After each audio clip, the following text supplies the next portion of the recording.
Hi guys, I've got my Hyundai i30 2008 model.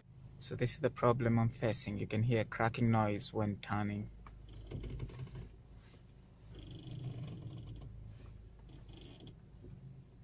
And this noise is everywhere.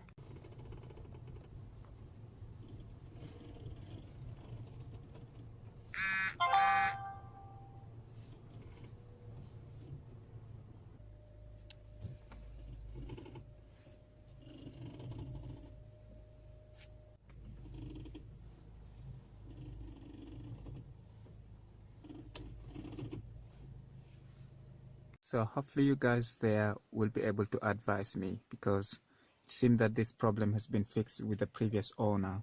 I can see that around the windscreen there, like something has been removed, but it hasn't sorted it out. So thank you for watching my video, and if you've got any comment, just put down on the comment box.